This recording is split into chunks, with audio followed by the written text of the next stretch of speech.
WhatsApp guys, welcome back to our YouTube channel. क्या आप Peter lynch को जानते हो? आपने पीटर लिंच के बारे में जरूर सुना होगा। अगर आप इन्वेस्टिंग की दुनिया में है तो आप पीटर लिंच को जरूर जानते हो। अगर आप नहीं जानते तो बहुत इंपॉर्टेंट है उनको जान लें, क्योंकि मैं आपको बता दूं कि हर बड़ा बड़ा इन्वेस्टर, जो चाहे रमेश दमानी हो चाहे कोई भी हो, वो पीटर लिंच के बारे में जरूर बात करता है। करना भी चाहिए, क्योंकि ये एक लौते बंदे हैं जो अपने 14 मिलियन के फंड को ये 14 बिलियन तक लेके गए थे। और इनका जो इनका वो था ना, क्या अगर वो था 29%, नहीं 29% के हिसाब से इनका फंड पूरी जिंदगी में कंपाउंड हुआ था, which is far greater than what Warren Buffett did. तो वॉरेन बफेट के भी इनका जो इनका सोच है वो वॉरेन बफेट से भी आगे है, बहुत स्मार्ट है। और इनकी जो कहानी है वो बहुत इंटरेस्टिंग है। इनफैक्ट हम समझने की कोशिश करेंगे, इनकी कहानी नहीं पर हम सीखने की कोशिश करेंगे क्या क्या ये हमें सिखाना चाहते हैं। What are the investing principles of Peter Lynch. इन्होंने बहुत ही इंटरेस्टिंग किताब भी लिखी है, जैसे कि one up on Wall street, दूसरा है बीटिंग द स्ट्रीट। तो ऐसी बहुत सारी किताबें हैं, बहुत इंटरेस्टिंग किताबें जो आपको जरूर पढ़ना चाहिए। In fact I started with one up on Wall street. जब मैंने अपनी इन्वेस्टमेंट जर्नी स्टार्ट की थी तो इनकी किताब मैंने मंगाई थी, वो बहुत ही इंटरेस्टिंग किताब है। और उससे भी मैं कुछ कुछ आपको आज लेसन बताने वाला हूँ। सबसे पहला इंपॉर्टेंट लेसन जो ये बोलते हैं Peter lynch is invest in what you know. यानी कि जो आपको नहीं मालूम उसमें मत कूदिए दोस्त। अगर आपको वो धंधा समझ में आता है, वो आपको बिजनेस समझ में आते हैं, तो आप उसमें अर्ली कूद सकते हैं। पीटर लिंच अपना ये एग्जाम्पल भी दिखाते हैं, beating up on Wall Street किताब में ही बोलते हैं कि अगर आप उसमें कूदते हो जो आपको समझ में आता है, यानी कि उस तरह का बिजनेस जो आपको दिखता है। फॉर एग्जाम्पल हो सकता है आप दुकान पर जाए, आपको दिखे कोलगेट, आपको दिखता है कि कोलगेट यार लोग हर कोई खरीदता है, कोलगेट हर आदमी खरीदता है, सबकी पसंद कोलगेट है। और दुकान वाले से पूछे कि सबसे ज्यादा टूथपेस्ट कौन सा बिक रहा है, और उन्होंने कहा कोलगेट। तो आपको एक बहुत ही फेयर आइडिया होता है पब्लिक के डोमेन में जाके कि कौन सी चीज ज्यादा बिक रही है। इसी तरीके से पीटर लिंच ने बहुत ही अर्ली ऑन में डंकिन डोनट्स में बैठ किया था, और डंकिन डोनट्स में उन्होंने इन्वेस्ट किया था स्टार्टिंग में, ये समझ के कि अमेरिकन बहुत ज्यादा फास्ट फूड की तरफ बढ़ते हैं। और जिस तरीके से अमेरिकन फास्ट फूड की तरफ बढ़ रहे हैं, डंकिन डोनट्स में पूरा पोटेंशियल है कि ये अपने आप को बहुत स्पीडली ग्रो कर पाएंगे। राइट, इस तरीके से उन्होंने पहला इन्वेस्टिंग किया था अपना डंकिन डोनट्स में। दूसरा दूसरा इंपॉर्टेंट ये बोलते हैं कि डू योर ओन रिसर्च।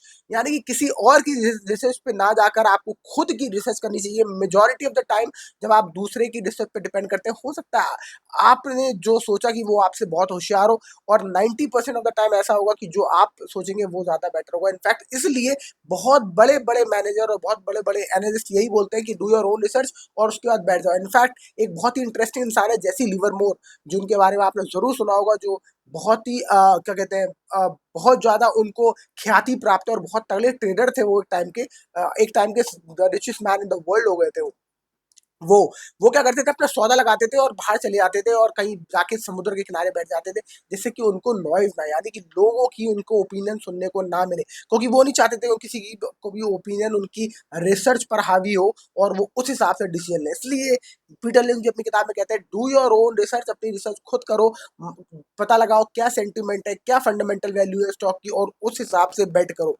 इसी तरीके से अगर जब उन्होंने स्टार्टिंग में बहुत अच्छी रिसर्च करी अपनी खुद की, और उन्होंने एक डिसीजन लिया था इन्वेस्ट करने का एक कंपनी में विच इज कॉल्ड हेन्स। याद हो आपको, हेन्स के अंडरवेयर और गारमेंट्स आते थे बहुत जल्दी, धीरे धीरे वो इंडिया से विलुप्त हो गया वो मार्केट, और वो चले गए। पर जॉकी स्टेड, और जॉकी आज भी हमारे पास मिल रहा है। जॉकी पेज इंडस्ट्रीज का स्टॉक है, ब्रांड है। हाँ, पेज इंडस्ट्रीज का ब्रांड है इंडिया में, जो बेचता है वो जॉकी, वो पेज इंडस्ट्रीज है।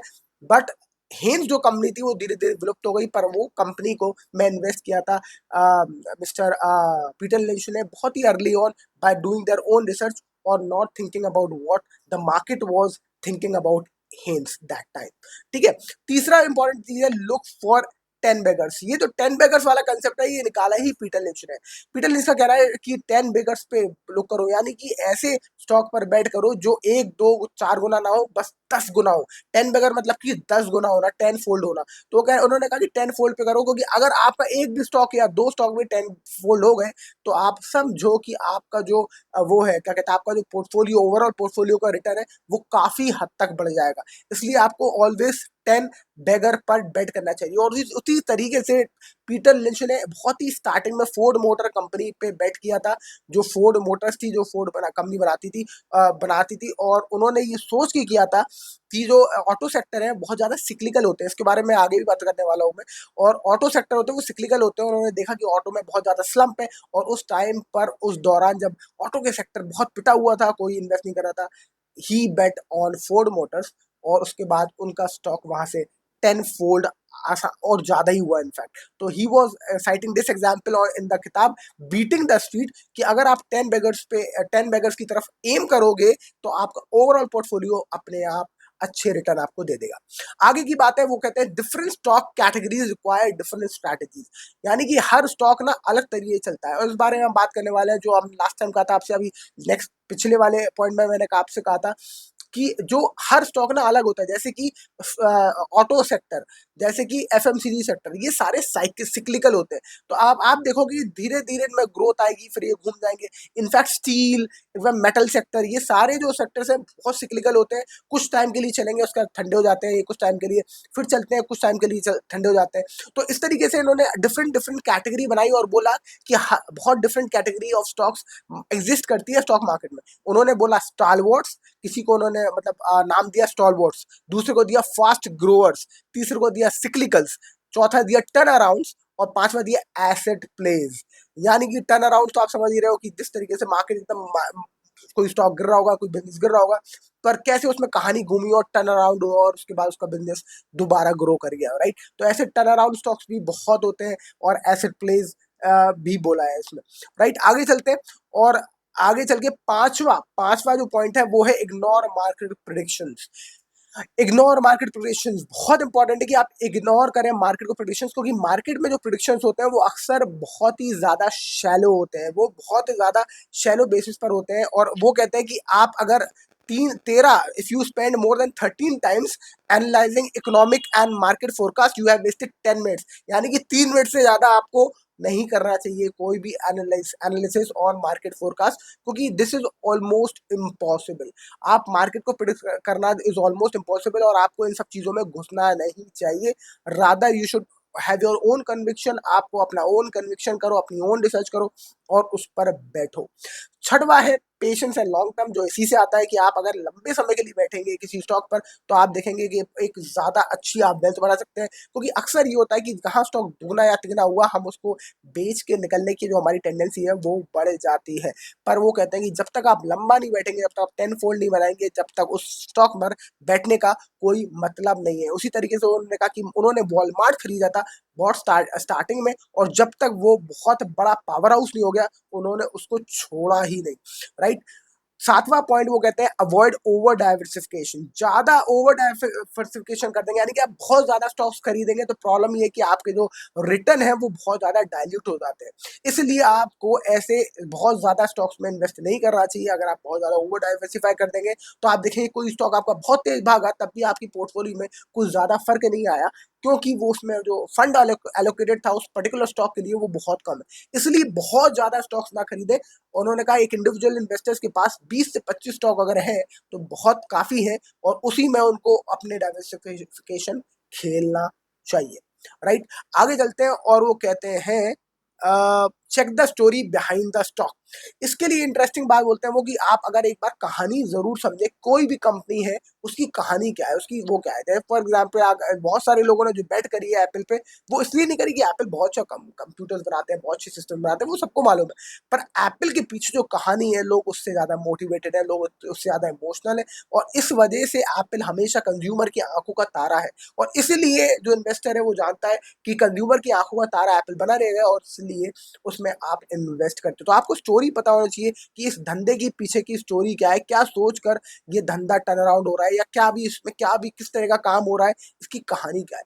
उसी तरीके से उन्होंने इन्वेस्ट किया था टाको बेल में, जब उनको लग रहा था कि अमेरिकन और ज्यादा खाएंगे और ज्यादा आगे बढ़ेंगे। और टाको बेल की जो कहानी है उनको बहुत पसंद आई थी किस तरीके से वो बिजनेस स्टार्ट हुआ और उनको उसमें बहुत ग्रोथ पोटेंशियल लग रहा था। ये बात भाई कही उन्होंने one up on Wall Street किताब में अपने। 9वां point, be sceptical about the hot tips. Lynch ने बहुत कॉशन किया है हर इन्वेस्टर को कि जो हॉट टिप्स बोल रहे हैं उनसे बिल्कुल बिल्कुल दूर रहें, क्योंकि अक्सर ये हॉट टिप्स जो है वो इतनी हॉट होती है कि अक्सर इन्वेस्टरों को जला देती है। तो आप हॉट टिप्स से बचें। कोई भी आपको टेलीग्राम के थ्रू और छोटी छोटी वीडियोस के थ्रू आपको कोई मोटिवेट करने की कोशिश कर रहा है या इन्फ्लुएंस करने की कोशिश कर रहा है, ये स्टॉक खरीद लो बहुत बढ़िया है, तो उससे बचें, क्योंकि भाई ऐसे लोग अपना माल छेपने की कोशिश करते हैं और अक्सर रिटेल इन्वेस्टर बुद्धू बनकर इन चीजों में फंस जाता है। आगे चलते हैं और आखिरी बात करते हैं 10th point, which is amateurs have an as.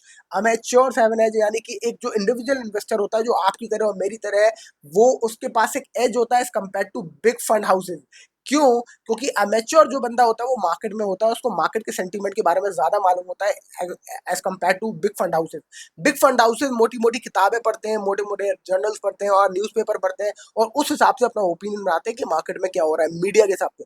पर आप जो इंडिविजुअल इन्वेस्टर हो, आप मार्केट में रहते हो, आपको मालूम है क्या हो रहा है, कौन सी चीज ज्यादा बिक रही है, लोग क्या सोच रहे हैं, आपके पास पब्लिक के आसपास क्या सेंटीमेंट है, आपके पास ज्यादा बिगर एज है समझने के लिए। और इसलिए वो कहते हैं कि जो पब्लिक के बीच में रहता है, आम जनता के बीच में रहता है, उसके पास ज्यादा बिगर एज है ये समझने के लिए कि आम जनता क्या चाहती है। जो फंड हाउसेज है वो अपने बड़े बड़े आलीशान ऑफिस में बैठे हैं, उनको ये मालूम है कि क्या हो रहा है अखबार में और मीडिया उनको क्या दिखा रहा है, पर एग्जैक्टली क्या कहानी चल रही है लोगों के बीच में ये आपको ज्यादा मालूम होता है, क्योंकि आप लोगों के बीच में हो।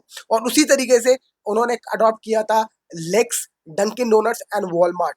तो जो कंज्यूमर ने ये इन चीजों में इन्वेस्ट कर पाए स्टार्टिंग में, अगर उन्हें लगा कि यार डंकिन डोनट बहुत ज्यादा लोग खा रहे हैं, हम भी कर लेते हैं, या मुझे डंकिन डोनट्स बहुत ज्यादा पसंद है, या फिर मुझे वॉलमार्ट ज्यादा पसंद है वहां से शॉपिंग करने के लिए। तो अगर किसी ने ये स्टार्टिंग में सोचा और वहां से वो बहुत ज्यादा शॉपिंग करते थे स्टार्टिंग में, उनको बहुत अच्छा लगा, बहुत अच्छा एक्सपीरियंस लगा और उस हिसाब से उन्होंने इन्वेस्ट किया होता है वॉलमार्ट पे, तो अच्छा खासा वेल्थ बनाया होता है। तो यही वो कहते हैं कि अगर आप अमेच्योर हो तो वो ज्यादा बड़ा एज है compare to any big fund houses, और उनकी आवाज में उनको उनके शोर शराबे को दूर रखें और अपनी खुद की रिसर्च करें।